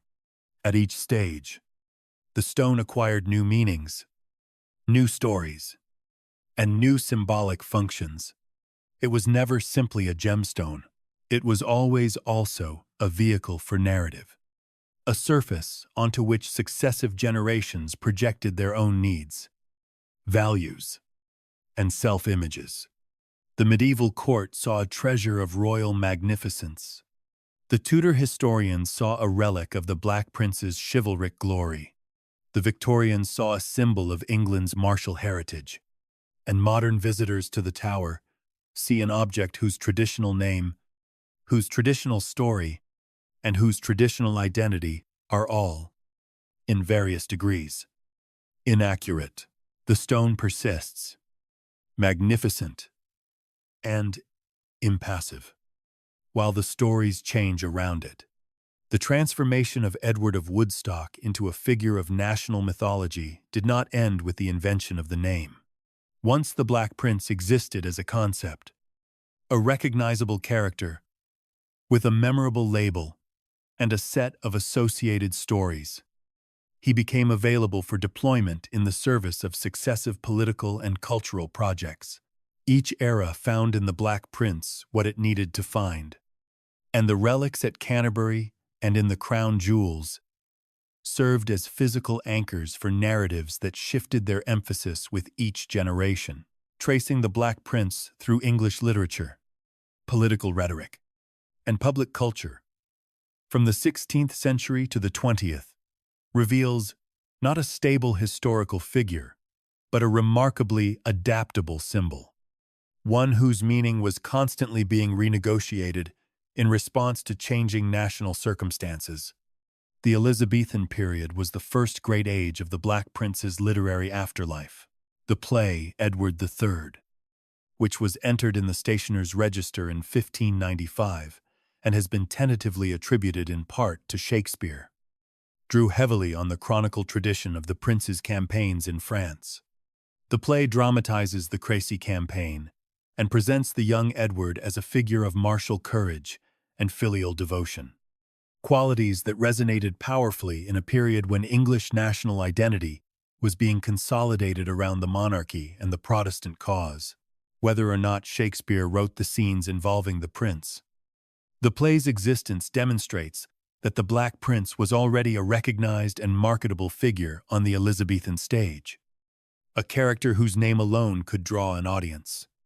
The play does not use the most troubling elements of the historical record, such as Limoges, and it presents the prince's chivalric reputation as essentially unproblematic. This selective approach to the material would characterize most literary treatments of the Black Prince for the next 3 centuries. The 17th and early 18th centuries saw the Black Prince invoked in political contexts that had little to do with medieval France. During the English Civil War and the constitutional debates that followed, the prince's reputation as a loyal heir and a defender of good governance was cited by various factions seeking historical precedents for their positions. The memory of the Good Parliament of 1376, in which the dying prince was associated with reform and opposition to corruption, made him a useful ancestor for those who wished to argue that resistance to royal misgovernment had deep roots in English tradition. The fact that the historical Edward's motivations during the Good Parliament were almost certainly more complex and self-interested than this reading suggested was not an obstacle. The legend had already simplified the man into a symbol, and the symbol could be used flexibly. The Romantic period brought a renewed interest in the medieval past, and the Black Prince benefited from the broader cultural movement that celebrated medieval chivalry, Gothic architecture, and the imagined virtues of an aristocratic warrior society. Writers and artists of the late 18th and early 19th centuries depicted the prince in terms that reflected romantic ideals of heroism, honor, and tragic early death. The tomb at Canterbury became a destination for literary pilgrims who visited in a spirit that combined historical curiosity with aesthetic and emotional engagement. The funeral achievements, seen through the lens of romantic medievalism, acquired an aura of sublime antiquity that reinforced their status as sacred objects of national memory. This was the period in which the modern tourist experience of the Canterbury tomb was essentially established.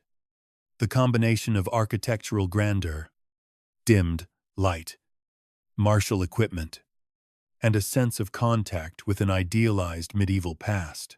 The Victorian era was the most consequential period for the Black Prince's legend, because it was during the 19th century that the prince was most systematically and deliberately incorporated into the official narrative of English national identity.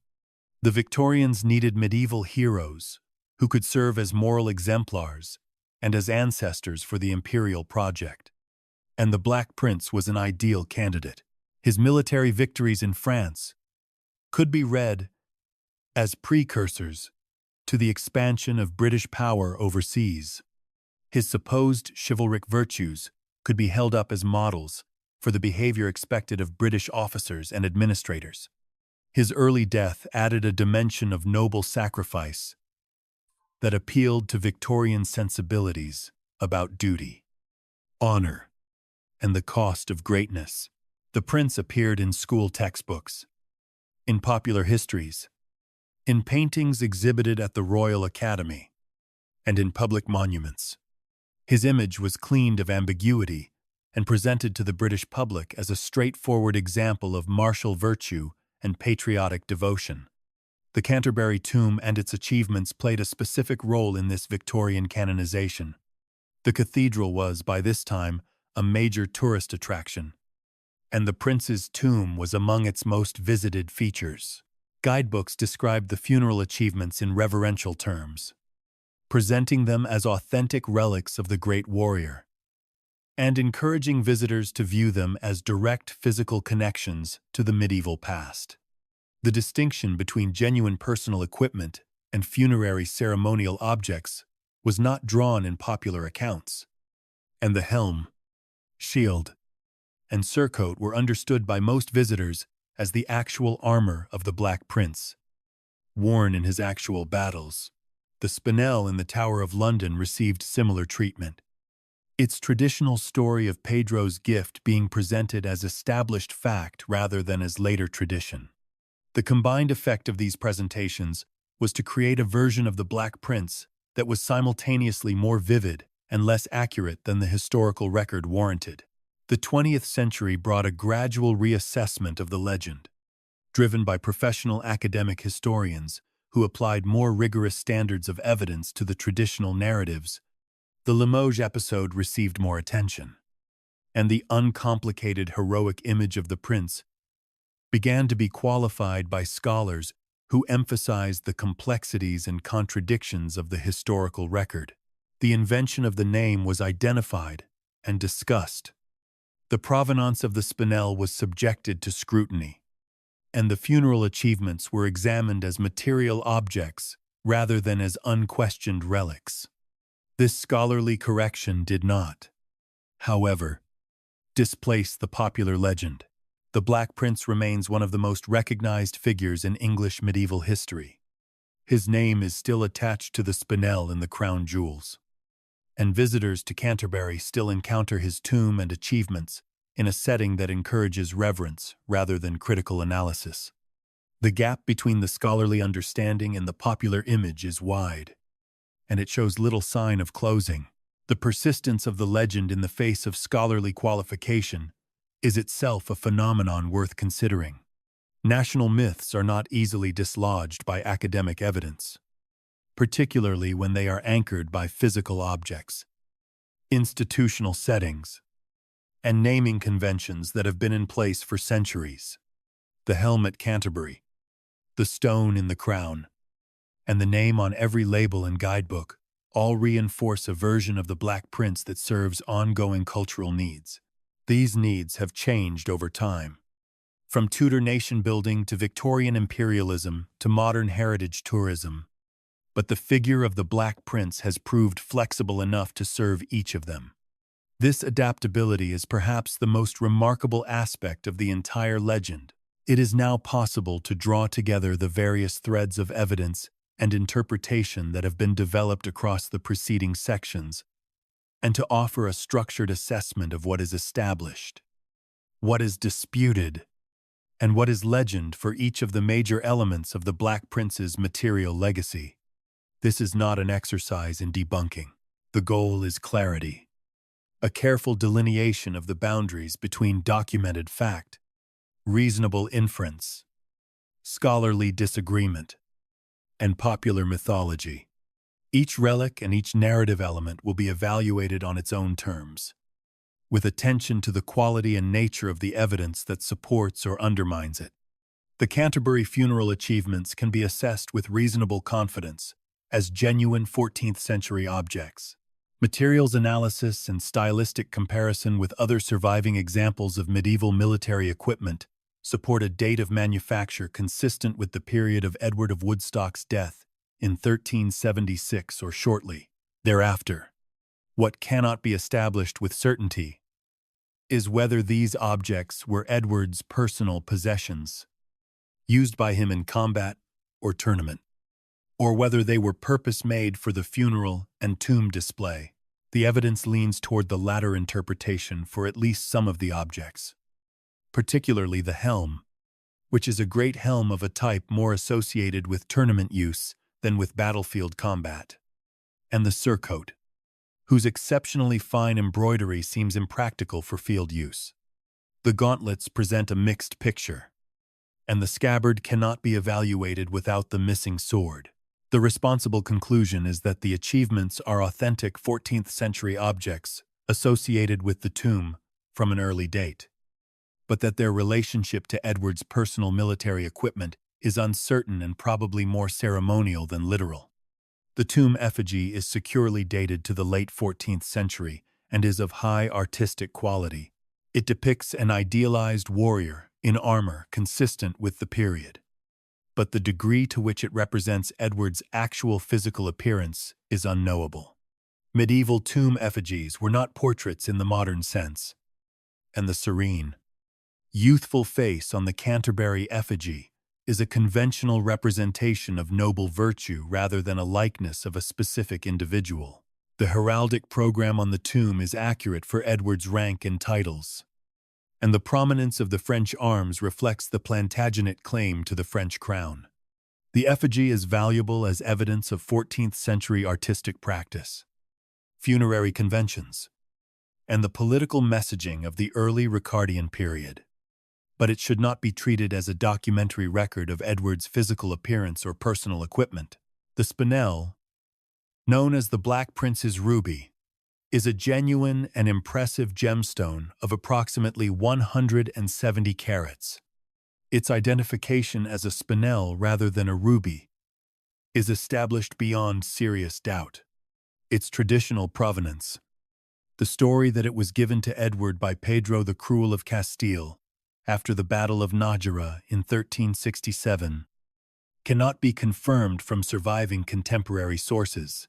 The earliest documented appearances of this narrative date from considerably later than the 14th century, and the chain of custody between the supposed gift at Nájera and the stone's first appearance in reliable English royal inventories has significant gaps. The stone's presence in the English crown jewels from the Tudor period onward is well documented, and its history since the Restoration of 1660 is continuous and thoroughly attested. The tradition that Henry V wore it at Agincourt is possible, but not conclusively supported by the earliest accounts of the battle. The stone is best understood as an object of genuine antiquity and considerable value, whose specific early history is unknown, and whose traditional narrative serves a mythological rather than a documentary function. The name Black Prince is a posthumous invention with no documented occurrence before the 16th century. The origin of the name is unknown, and the popular explanation that it referred to the color of Edward's armor has no basis in 14th century evidence.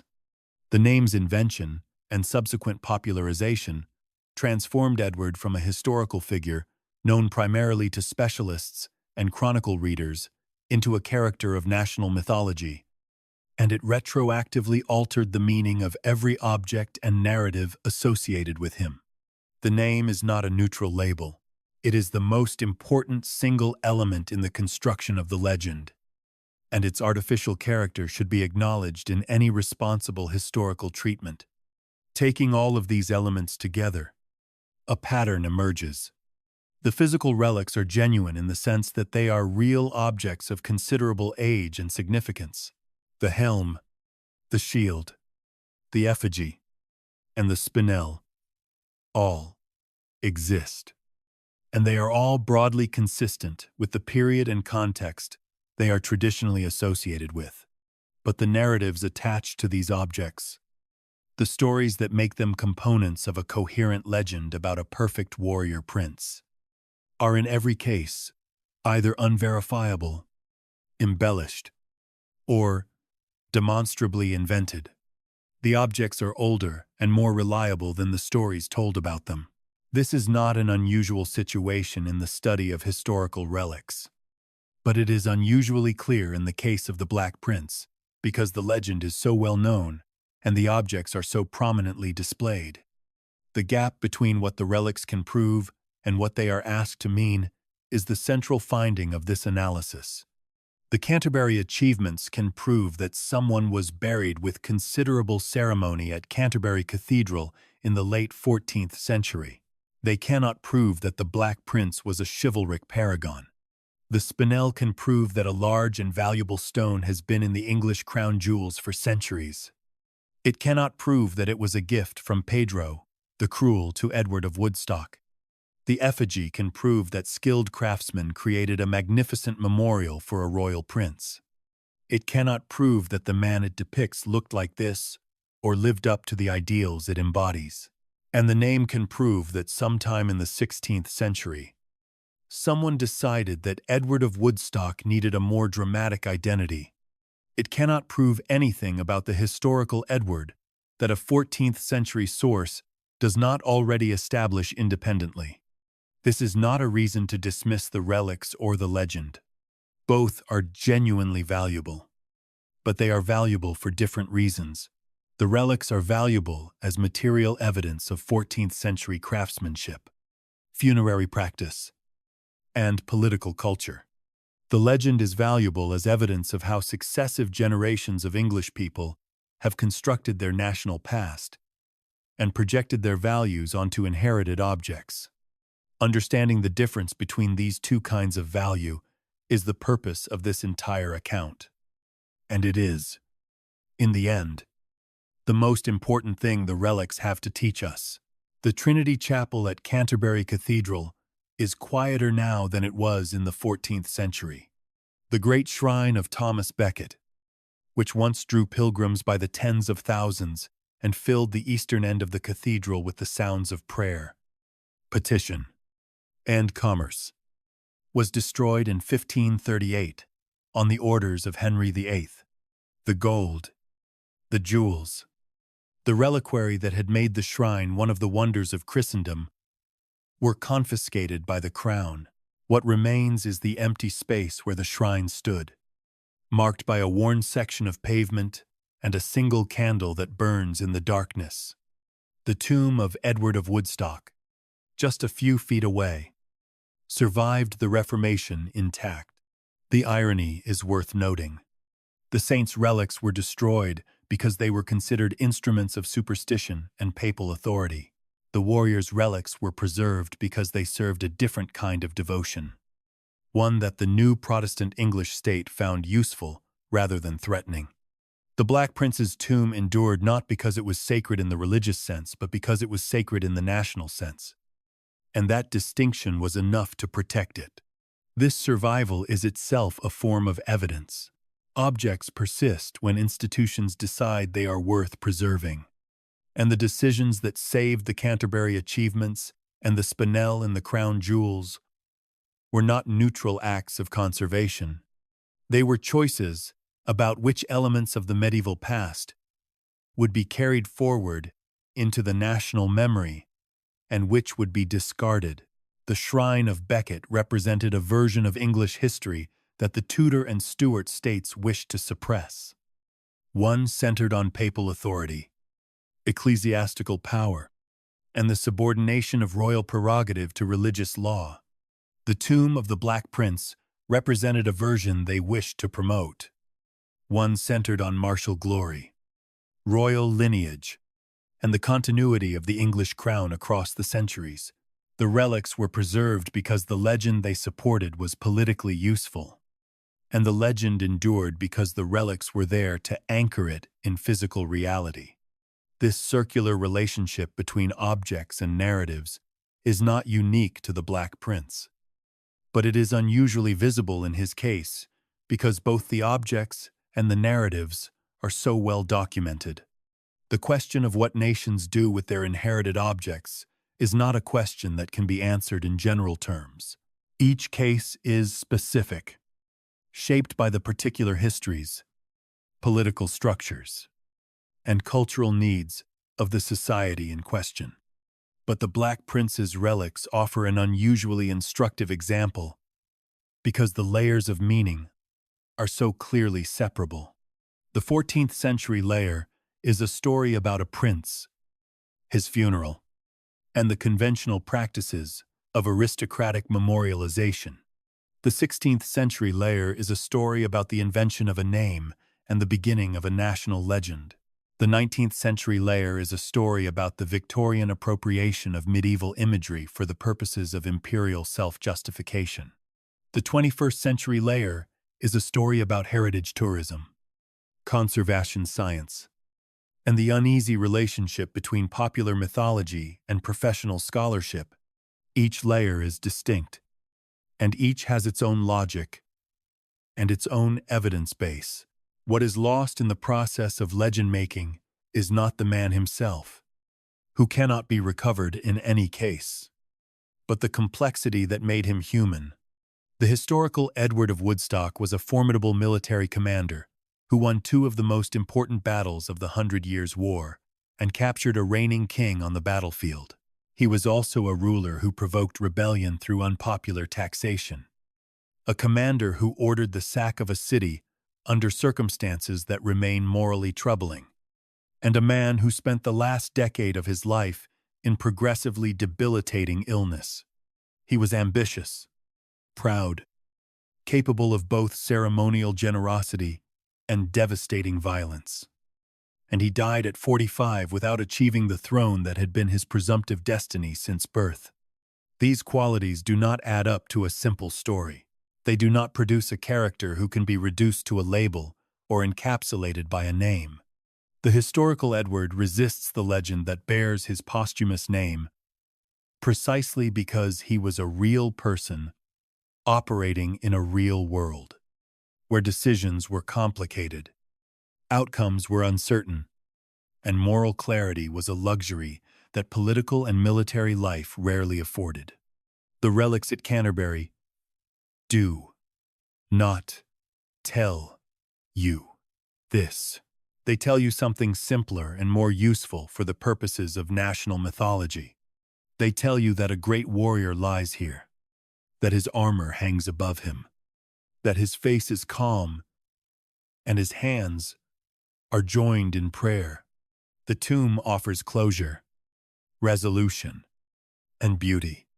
It offers the consolation of a story that ends well, in which martial virtue is rewarded with eternal rest and earthly fame.